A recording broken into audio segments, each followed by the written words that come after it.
Hello दोस्तों। तो प्राचीन भारतीय धर्मशास्त्र को हम देख रहे हैं। एंशियंट इंडियन हिस्ट्री के अंतर्गत ये सारी वीडियोस अभी आ रही हैं। ठीक है। और अभी तक हमने जो है इंडस वैली सिविलाइजेशन से प्रागैतिहासिक काल और उसके बाद जो है हमने बौद्ध धर्म जैन धर्म को कंप्लीट कर लिया है। ठीक है। सारी की सारी वीडियोस आपको यहीं प्लेलिस्ट में मिल जाएंगी। आप उन्हें एक बार ठीक से देख लीजिएगा। ठीक है। कोई चीज़ जहाँ पे समझ ना आए तो आप कमेंट करके पूछ सकते हैं। ठीक है। और यार अगर पहली बार आए हैं चैनल पे तो चलो पहले वीडियो देख लो, तब लास्ट में अगर मन करे तो सब्सक्राइब कर देना। एक बार पूरी वीडियो देख लो कि कैसी है, मतलब डिटेल्स कैसे हैं क्या नहीं है। और हाँ, इस वीडियो में हम भागवत, वैष्णव धर्म, शैव धर्म को अभी तक जैसे हमने बौद्ध धर्म जैन धर्म के बारे में जो कुछ भी पढ़ा, तो उन सबके जो महत्वपूर्ण कुछ पॉइंट्स हैं जो उनमें कवर नहीं हुए होंगे, उनको यहाँ पे मैं लास्ट में ऐड कर दूंगा। ठीक है। और देन इसके बाद हमारा फिर जो है मगध साम्राज्य, ठीक है, ये स्टार्ट हो जाएगा। तो चलिए वीडियो को शुरू करते हैं।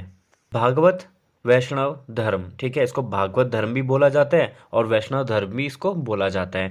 ठीक है। देखिए, जो भगवान विष्णु हैं, ठीक है, जो इनको ईष्ट देव मानते हैं, ठीक है, तो मानने वाले लोगों को वैष्णव कहा जाता है। ठीक है। और इनका जो धर्म होता है ना, वो वैष्णव धर्म कहलाता है। ठीक। जो भागवत धर्म है ना, ठीक है, यह प्राचीन रूप है वैष्णव धर्म का। ठीक है। जो ये भागवत धर्म है, इसके अंतर्गत अब किस भगवान की पूजा की जाती है, तो उनका नाम है वासुदेव, यानी श्री कृष्ण जी की पूजा इसमें की जाती है। आपने कई बार टीवी शोज में देखा होगा, बोलेंगे ना जय कृष्णा जय श्री कृष्णा बोलते हैं ना, तो वैष्णव धर्म के जो अनुयायी होते हैं वो ऐसा करते हैं। जैसे हमारे नॉर्थ इंडिया उत्तराखंड में यहाँ पे जो है हम लोग जय महादेव हर हर महादेव बोलते हैं, है ना, जय महाकाल जय भोले बाबा। तो क्योंकि यहाँ शैव धर्म के ज्यादा मतलब अनुयायी हैं। ठीक है। देखिए, जो कृष्ण भगवान है ना, इनके बारे में सबसे पहला जो उल्लेख मिलता है वो छंदोग्य उपनिषद में मिलता है। ठीक है। और जो कृष्ण है ना, उनका जो वंश बताया गया वो है वृष्णि। ठीक है। वृष्णि वंश उसको बताया गया है। ठीक। जब मैं आपको मौर्य वंश पढ़ा दूंगा उसके बाद आपका गुप्त काल आएगा। तो जो गुप्त काल होता है ना, वहां पे वैष्णव धर्म सर्वाधिक इसका उत्कर्ष होता है, मतलब ये काफी ज्यादा प्रचार प्रसार इनका होता है। ठीक है। जो ये गुप्त काल होता है ना, इसी में जो है इनका साहित्य होता है जो वैष्णव धर्म का। ठीक है। तो वो उस भागवत धर्म की जानकारी उस साहित्य से बहुत ज्यादा मिलती है। ठीक है ना। जो भी गुप्त सम्राट होते हैं वो सभी भागवत धर्म के अनुयायी होते हैं और परम भागवत की उपाधि धारण करते हैं। ठीक है। और जो ये वैष्णव धर्म है ना, ये कहा तो ये जाता है कि नॉर्थ से साउथ गया हुआ है, तो वही चीज़ है कि उत्तर भारत की भांति दक्षिण भारत में वैष्णव धर्म का प्रचार हुआ है। लेकिन आज की डेट में क्या हो गया कि नॉर्थ में ना शैव धर्म ज़्यादा देखने को मिलता है। अब ये भी कहना गलत ही होगा कि शैव धर्म क्या कोई स्पेसिफिकली डिफाइन कर रहा है, यहाँ पे डिफाइन कोई नहीं कर रहा है। लेकिन जितने भी मंदिर हैं, जहाँ भी कोई भी भगवान को पूजा जाता है, तो यहाँ पे शिव के मंदिर आपको ज़्यादा दिखेंगे। और शिव की पूजा लोग ज़्यादा करते हैं, तो शिव की पूजा करने वाले ही तो शैव थे। और ये तो मैं एक स्टेटमेंट दे रहा हूँ, लेकिन ये स्टेटमेंट गलत नहीं है। आप खुद ही अपने अगल बगल देख लेना, अगर आप लोग उत्तराखंड से हैं या नॉर्थ इंडिया से हैं, तो आप हर हर महादेव जरूर बोलते हैं। ठीक है। और ये तो हर कोई बोलता है यहाँ पे। ठीक है। यहाँ पे जय श्री कृष्णा बहुत कम लोग बोलते हैं। वैसे मैंने अभी तक जितने भी लोगों को उत्तराखंड में मिला हूँ, मैं उन्हीं को मिला हूँ जो हर हर महादेव बोलते हैं, जय महाकाल बोलते हैं। ठीक है। ये चीज़ है। और जो जय श्री राधे कृष्ण बोलते हैं, जय श्री कृष्णा बोलते हैं, ये लोग या तो टीवी में ही देखने को मिलते हैं या साउथ इंडिया में देखने को मिलते हैं। ठीक है। जो दक्षिण भारत है, वहां पे वैष्णव संत थे ना, उनको अलवार के नाम से जाना जाता है। ठीक है। अलवार संतों के गीतों का संकलन नयलार प्रबंधम अथवा तमिल प्रबंधम में किया गया है। ठीक है। ये अलवार संत थे ना, इनकी टोटल संख्या 12 थी और इनमें से जो मेन मेन है उन्हीं को मैंने यहाँ पे बताया आपको।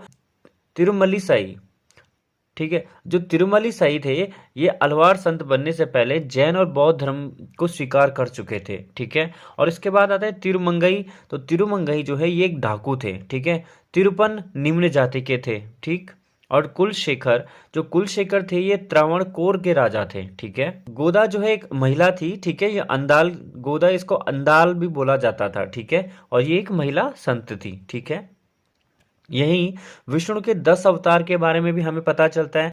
ठीक, एक बड़ा पुराण है हमारा। ठीक है। तो बड़ा पुराण में विष्णु के 10 अवतारों के बारे में सबसे पहले उल्लेख मिला है। ठीक है। और जो ये 10 अवतार हैं विष्णु के, वो हैं, पहला है मत्स्य अवतार, कूर्म अवतार, वराह अवतार। ठीक है। इसके अलावा नरसिंह अवतार, वामन अवतार। ठीक। और उसके अलावा परशुराम, ठीक है, राम और कृष्ण, बुद्ध, ठीक, कल्कि, ठीक है। कल्कि जो है भावी अवतार है। भावी अवतार से मतलब है कि अभी ये आना बाकी है, ठीक है। शैव धर्म, अब आ जाइए शैव धर्म पे। जो लोग भगवान शिव को ईष्ट मानते हैं, ठीक है, वो शैव कहलाए और इनका धर्म शैव धर्म है, ठीक है।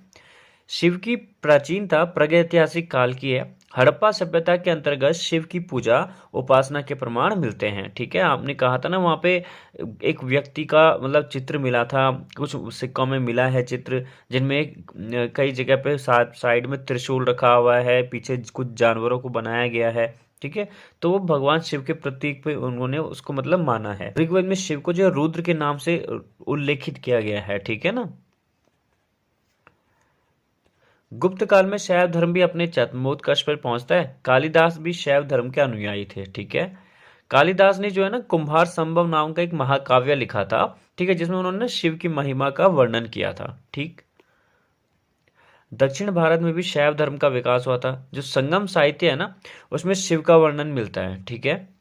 दक्षिण भारत में शैव संतों को नयनार के नाम से जाना जाता था, ठीक है ना। और अभी हमने विष्णु के बारे में पढ़ा था, उनको क्या बोला जाता, अलवार कहा जाता था, ठीक है।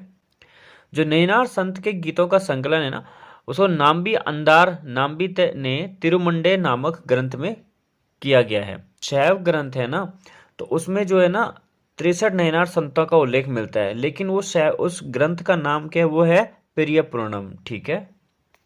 प्रथम नयनार संत थे उनका नाम था सबंदर हुए, ठीक है, सबंदर। और जो दूसरे थे उनका नाम था अपार, ठीक है। ये पहले जैन थे और बाद में शैव धर्म को इन्होंने अपनाया था, ठीक। शैव धर्म में पशुपत मत के प्रवर्तक लकुलीश थे, ठीक है। तो कई बार आ भी जाता है सवाल कि पशुपत मत के प्रवर्तक कौन थे, लकुलीश थे, ठीक।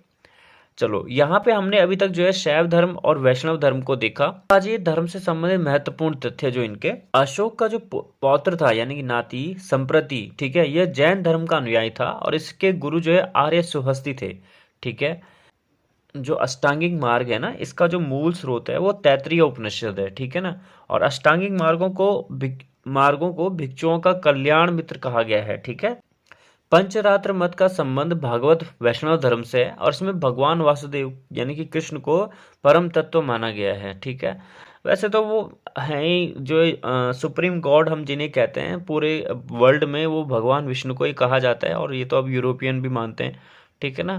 भगवत गीता में भी लिखित है। ओपनहाइमर एक साइंटिस्ट थे, फिल्म तो सबने देखी होगी, उन्होंने खुद उस चीज़ को पढ़ा था भगवत गीता को, तो वहाँ पे उन्होंने खुद ही कहा था कि सुप्रीम गॉड ने खुद ही कहा है कि I am the creator and I am the destroyer of the world, ठीक है। मेगस्थनीज ने जो है हरकुलिस श्री कृष्ण को और डायोनिसियस शिव को कहा है, ठीक है। और इनकी पूजा का उल्लेख किया है, किसने, मेगस्थनीज ने, ठीक है। वैसे जब इतना हम देख रहे हैं, मैं आपको एक चीज़ बताता हूँ, कभी सवाल आ जाए इन केस कि भगवान शिव और भगवान विष्णु में बड़े कौन है, तो जो मैंने भी कहीं देखा था किसी धार्मिक शो में, उसमें कहा गया है कि भगवान विष्णु ही सबसे बड़े हैं, ठीक है। और भगवान विष्णु के ही अवतार शिव भी कई जगह पे देखने को मिलते हैं, ठीक है। पंचरात्र मत में चतुर्युग की पूजा की जाती है। इसमें सबसे ऊपर भगवान वासुदेव यानी कृष्ण का व्यू है, उसके नीचे संकर्षण यानी कि बलराम और प्रद्युम्न एवं अनिरुद्ध का व्यू है। जो कपालिक संप्रदाय उनके इष्टदेव भैरव हैं, जिन्हें शिव का अवतार माना जाता है, ठीक है। और शिव पुराण में कालमुख संप्रदाय के अनुयायियों को महाव्रतधर कहा गया है, ठीक। वीर शैव संप्रदाय है ना, इसके जो प्रवर्तक है उनका नाम है बसव, ठीक है। ये एक ब्राह्मण थे जो कलचूरी वंश के शासक विजय के मंत्री थे। वीर शैव मत को लिंगायत संप्रदाय के नाम से भी जाना जाता है, ठीक। कश्मीरी शैव संप्रदाय के प्रवर्तक वसुगुप्त थे, ठीक। जो नाथ संप्रदाय है, इसके प्रवर्तक मत्स्येंद्र नाथ थे।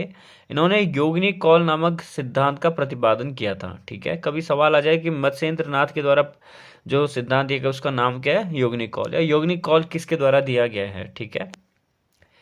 बौद्ध संघ में प्रवेश के लिए प्रव्रज्ञा संस्कार होता है, ठीक है। जो अगर कोई बौद्ध धर्म में प्रवेश करना चाहे, लेना चाहे, उसे प्रव्रज्ञा संस्कार के प्रवेश संस्कार से होकर गुजरना होगा। प्रवेश ग्रहण करने वाले को श्रमणेर कहा जाता है।